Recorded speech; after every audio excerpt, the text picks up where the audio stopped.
back. In the previous step, we added a lifecycle method called component did mount. This is part of the component lifecycle in React. In this step, let's look at a few other useful methods in the component lifecycle and also understand all the stuff which is happening with this component as part of the lifecycle in depth. To start off, I'll do a simple console.log. So console.log, so in the constructor, the first one. Once I do that, I'll do a simple console.log in the component did mount, and let's do a similar thing in render as well. Now I've saved this and go back, and you can see in the log that first, at the time of initialization of the component, even before the component is shown on the screen, the first thing which is called is constructor. And to show the component on the screen, what is called? Render. What happens is the initial render is based on the initial state, which is basically empty list. It happens so fast that you cannot really observe it. So I'll take the shortcut and actually introduce a wait. So I'll say thread.sleep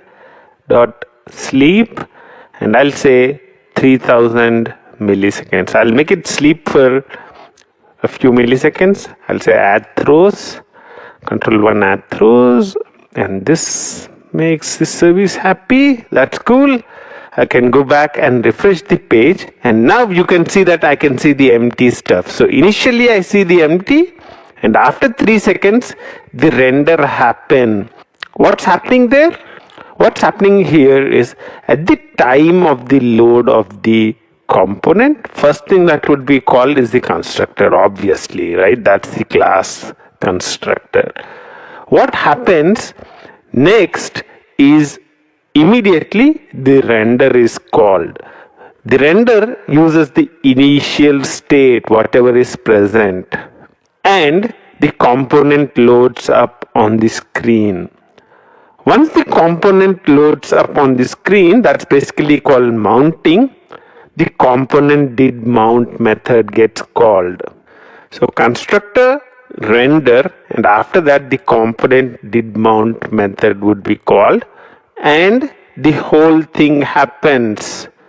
We call the service, the state is updated, and once the state is updated, what would happen is React would then call the render method again, and then you can see the render method again in here. So that's kind of the life cycle which is happening in here. Now, are there any other lifecycle methods in React? Yep, there are other lifecycle methods as well. The first one which we'll be looking at is component will unmount. Let's see when it's called. Let's just define it, and let's say component did unmount. So when is it called? Save it. And oops, it's still waiting. I don't really want this to be the case, so what I'll do is I'll uncomment, or actually comment the code that we wrote. Cool. And now refresh to see if I'm getting a faster response. Yep, I'm getting a faster response. I don't see component did unmount yet, or component will unmount yet. When I navigate back to home, you would see that component will unmount is printed in here. So component will unmount is called just before a component is unmounted. A component is removed from the view. So if there are things that you have allocated for the component resources or things, you can unallocate them in this specific method. The last interesting method is something called should component update, and it accepts actually two parameters. They are called next props and next state. What I'll do is I'll do a console.log of all this stuff which is present in here. So I'll say should component update. I'll log the values of the props and I'll log the value of the next state. Let's save this. Go to the browser. You should see an error when I go to the to-dos page. It's saying list to-dos component that should component update is returning undefined instead of a boolean value. Make sure it returns true or false. Let's return true. Let's see what would happen. So I'm returning true from should component update. Cool. Everything is hunky-dory. I can see the updated values of the to-do. Let's return a false. What would happen? I am getting the data back. So you can see the list new to-dos which are coming back, but the view is not updated with the data.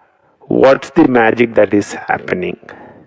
One of the most important reasons that React is so popular is because of its performance. When we write React components, we never directly update the state. What we do is we call this dot set state to update this state. React does not immediately update the state as soon as set state method is called. The state update in React is in the control of the framework. So when the state is updated, when the view is rendered, that's all in the control of the framework. And what we were doing when we did should component update and made it return false was we were telling React, even if the state is updated, do not do a render. So if you do a false, if you return a false, you'd see that the render will not happen at all. So the render after the state is updated, it did not happen at all. You can see that render is not called at all. Now if I return a true and if I actually reload the page, you'd see that the last method which is called is render. Should component update is an opportunity that React provides you to improve the performance of your application. Should I really update the view? Should I really call the render for every change of state? If you don't really want to update the view for a few state changes, then you can actually return false from here. What we have done is hard-coded return true and return false. Typically, when you implement should component update, sometimes you will have conditional logic based on which you return true or false based on the condition. In this quick video, we looked at the important methods in the life cycle of a React component. We looked at the constructor, which is kind of when the class is created. The should component update is called before the render is called. It determines whether the change in properties or state should trigger a re-render. Component did mount is called immediately after a component is mounted. As it says in here, setting state here will trigger re-rendering. And that's exactly what we do when we call an API. When we call an API, we update the state in here, and that is causing a re-render. And we all know about the render method. Whenever there's a change in state, React might call the render method. One of the important things that React looks at is the should component update method. I'll see you in the next step. Until then, bye-bye.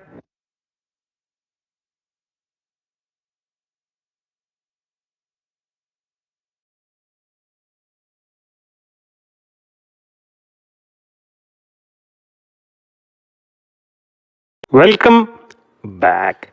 In the previous steps, we connected our to-dos page to the to-do service from the back end. We are now retrieving all the to-dos from the back end.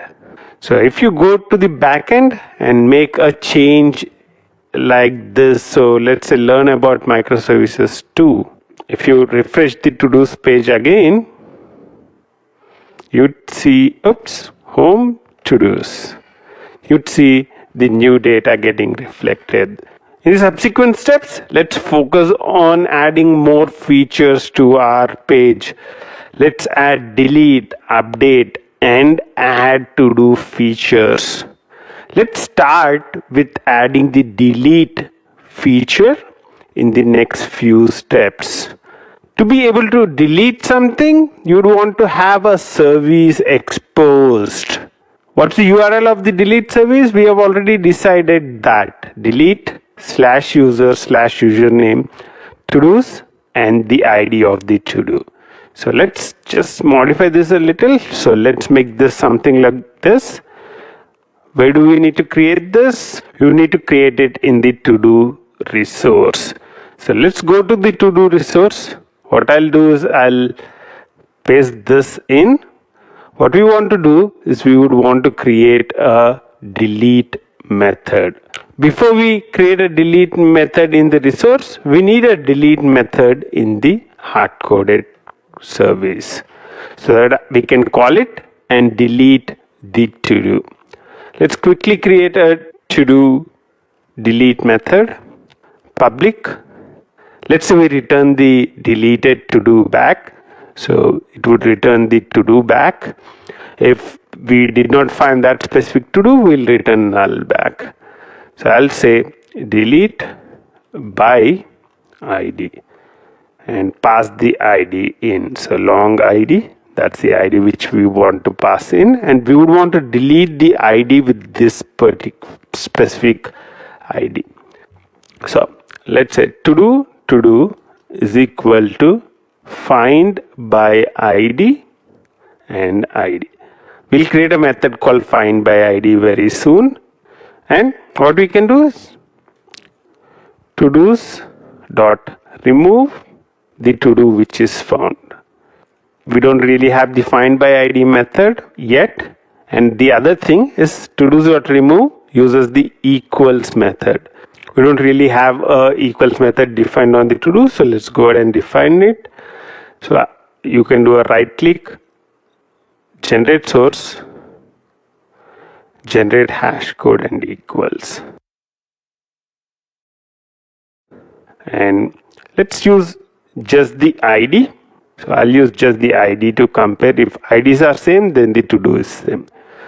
You'd see that there are two methods which are generated, hash code and the equals. The important logic is in here. So if IDs are same, only then this would return true back. That's cool. So we now have the to-do hard-coded service doing a find by ID, and we are removing that to-do. But the find by ID is not yet defined. So control 1, create method find by ID, and let's make it a public method. We'll return a to-do back, find by ID, long ID. This all looks cool. So let's go ahead and implement this method.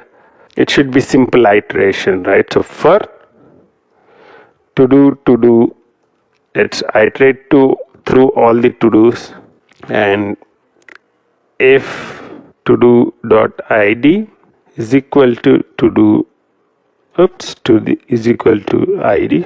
Actually, it should be to-do.getID.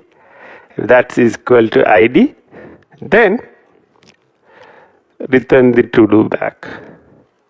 So if a matching to-do is found, it would return to-do back. Otherwise, it would return null back. And what does the delete by ID do? It finds by ID, and if to-do is equal to null, let's return null back right here. And if we are able to successfully return remove the to-do out, then we return the to-do back. If you want to really be safe, then you can actually check the return value. If todos.remove, if it's successful, then return to do. Otherwise, at the end, you can say return null. So what we are doing in here is very simple. We are checking at this point if we are able to find the to-do. At this point, we are checking if we are able to delete the to-do. The remove method returns true or false based on whether it was successful removing it. If it was successful removing it, then we are returning the to-do back. Otherwise, we are returning a null back. Let's focus on the delete method in the to-do resource. What should we do in here? We need to use the delete mapping, right? So at delete mapping, and let's use this URL which is present in here, username, to-do's ID. That looks good. And public. Typically, what should be the response status that we should return from a delete method? There are two options. Either we can return success or we can return no content back. So in this specific thing, we'll choose the no content option. So response entity without any content. So response entity enables us to return a specific status back. Over here, we return the success status back. So we did not really need to use the response entity because that's the default. But now we would want to return a specific status of no content back. And that's the reason why we are using response entity. So response entity of void. And I'll say delete to do. And we would need to have two path variables at path variable string. The first one is username. The second one is ID. It should be a long ID. And let's start the method down here. There are a few compilation errors. Let's work on it after we make the entire code visible. Yep, this is cool. Control 1, import delete mapping. Control 1 or command 1 again and import response entity. That's cool. The delete to do method is not returning anything. That's why there's a compilation error. Let's call to do service dot delete by ID. The delete by ID method we are able to call it. Let's assign this statement to a new local variable. To do not equal to null, then it means it's successfully deleted. So I'll say return response entity dot no content dot build. So we are returning a status of no content if we are able to successfully delete it. Otherwise, let's return a response entity dot not found status. Actually, we should return response entity dot not found dot build. So what we are doing in here is we are invoking the to do service delete method. If the delete was successful, this would return a to do back. And in that situation, we are returning a no content back. Otherwise, we are returning a not found status back. One of the important parts of building RESTful services is deciding what statuses to use. And response entity helps us to build specific requests with specific statuses. And that's the reason why we are making use of response entity in this specific request. In this step, we build the resource method for delete. In the next step, let's try and execute this and see if we are successful doing that. I'll see you in the next step. Until then, bye-bye.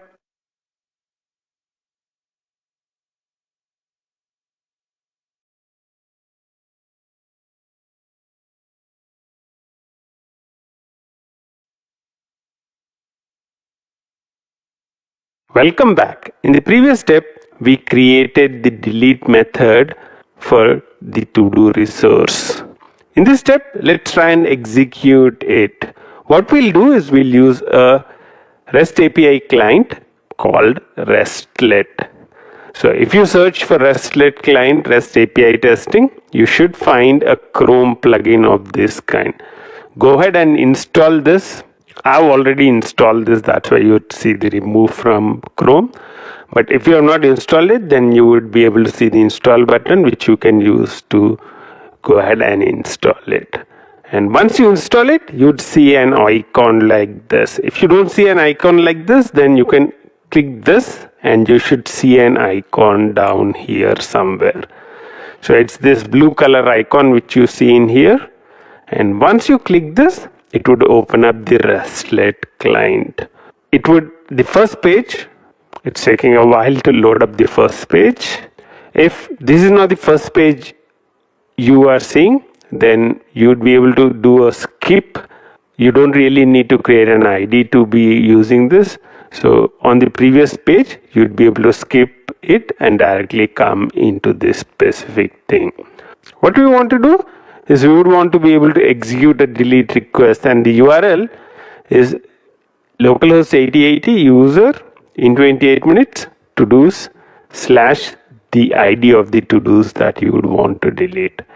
So this is cool, and now I execute the send request, and you'd see that I'm getting a 403.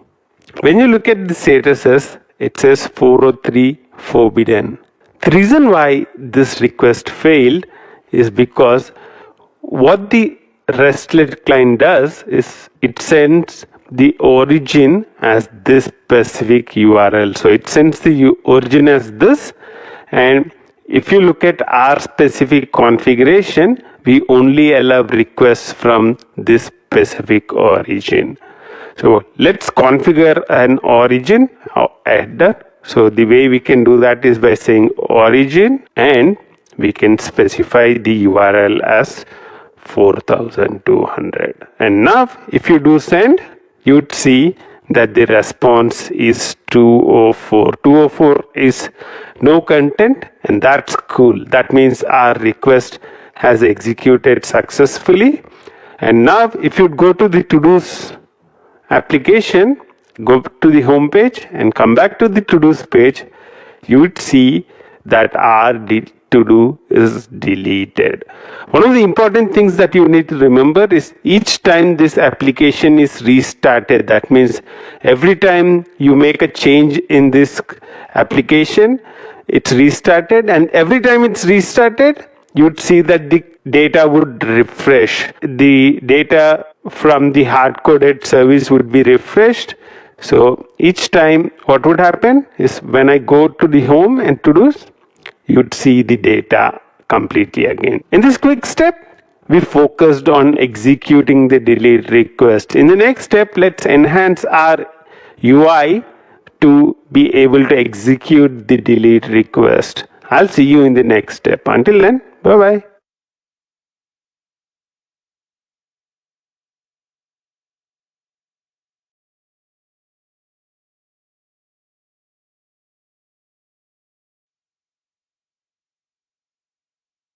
Welcome back. In the previous step, we added in the resource or the feature of deleting a to-do to the resource.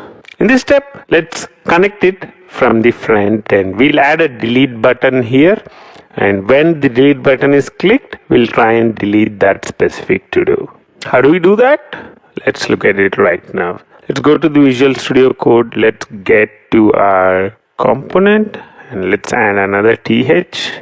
I'll call this delete, and I'll add a button inside the td in here. So I'll add a button. Button. Let's call it delete. Let's give it a class button and button warning. It should be class name. Cool. So now we have a delete button. Let's see what happens. Now we have a delete button which is being rendered in here.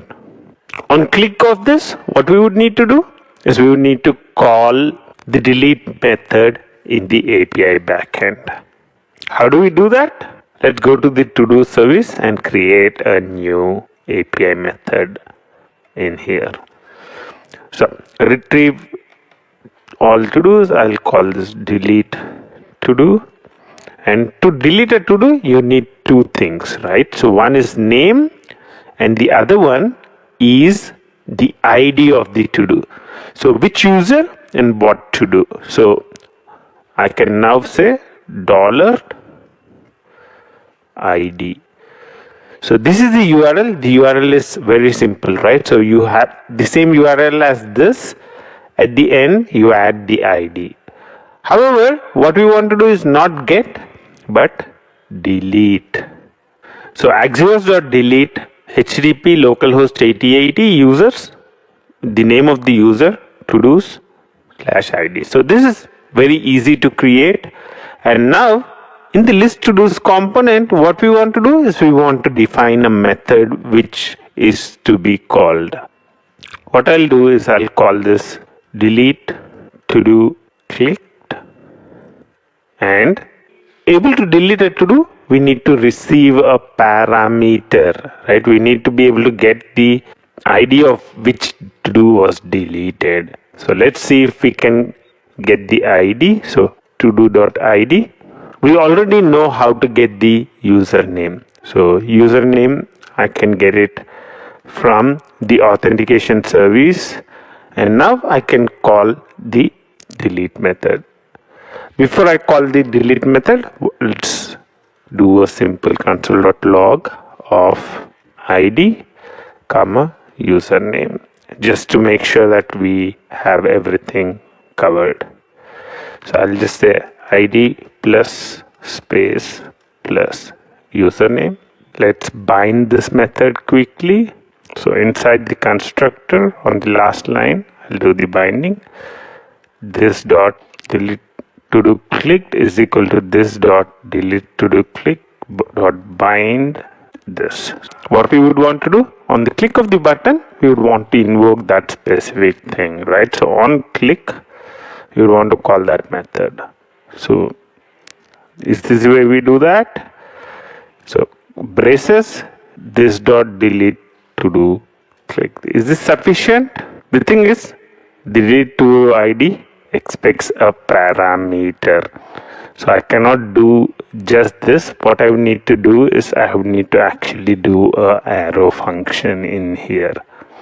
So I would need to say arrow function this dot delete clicked and pass in a parameter. What parameter should I pass? to-do.id. So we want to pass in the to-do.id to it because we need to be able to identify which to-do has to be deleted. Let's save this. Go to the browser. Right click, inspect, go to console. Let's clear the console out and say delete. You can see that it's saying 1 in 28 minutes. So delete ID 1 in 28 minutes, 2 in 28 minutes, 3 in 28 minutes. Now over here, instead of the console.log, I can directly call the method. What method should I call? To-do data service dot delete to-do, and I will need to pass in username, ID. Make sure that you have the order of the parameters right. It should be username, ID. What should you do once it's successful? That's a good question, right? So what should we want to do when it's successful? What we'll do is we'll set a message in this state. We would want to show a successful message to the user. So what I'll do is I'll say this dot set state, set a message. I'll use ticks and say delete of to do and say $ID successful. Now this is not really in the state yet, so we need to put it in the state. So how do we put it into the state? So along with the to-dos, what we want, like let's actually remove this commented stuff because this makes it very difficult to understand. So to-dos initially would be empty. After that, we would have a message which is initially empty, and we would want to show it in the view just below h1. Let's create a div. Let's put the message in here. It's not just message, it should be this dot state dot message, and let's put a simple class on it as well. So it's alert, and it's alert success, just very similar to the alerts on the login page. So let's see what happens now. Oops, you can see that by default it's showing an alert. That's not really good. Let's fix that. What we'll do is we'll set the message to null initially, and let's show this div only when this dot state dot message, and let's see what happens now. Okay, now it's not shown. Basically, when it's null, it's not shown. And let's delete one of these. Cool, it's getting deleted, but one of the things you observe is that the page is not getting refreshed. So if I go back to the to-dos, if I go to home and come back to the to-dos, you would see that the to-do is deleted. But when I click the delete, the list of to-dos was not getting updated. What we want to do is we would want to actually refresh the to-dos again. And the refresh to-dos logic is completely present in component did mount. And I don't really want to call component did mount, and that's not a good practice. So what we'll do is we'll create a method for this as refresh to-dos. So let's do that first. I'll say refresh to-dos and move all the logic to refresh the to-dos in it. And then I would call this dot refresh to-dos in here. And over here, the same refresh to-dos can be called in the delete to-do event as well when the response is successful. I don't want to refresh it when there is an unsuccessful response, right? So that's the reason why I'm putting it in here. So I'm putting it inside the method. When there is a successful response, I would want to refresh the to-dos. So let's bind refresh to-dos to this and save this. Now I'll go back to home, come back to to-dos and delete one of these. And now you can see delete of to-do 2 is successful. Delete of the to-dos is successful. Isn't it awesome? We have deleted all the to-dos that we have, and we have no way of creating to-dos right now, right? One of the things we can do is obviously restart the backend, right? So it would refresh the entire list of to-dos completely. In this step, we added the feature to delete the to-do. We started with updating the view, the render method, to add the delete button, and also on the click of the delete button, we added an event called delete to do clicked. It was a simple call to the to do data service method delete to do, which we created just now, where we used Axios to call the delete method, and we had to pass name and ID as the parameter. The last thing that was remaining was to set the message into state so that we can show it to the user when the delete is successful. We also had to refresh the to-dos once the whole thing was done. I'm sure you're having a lot of fun, and I'll see you in the next step. Until then, bye-bye.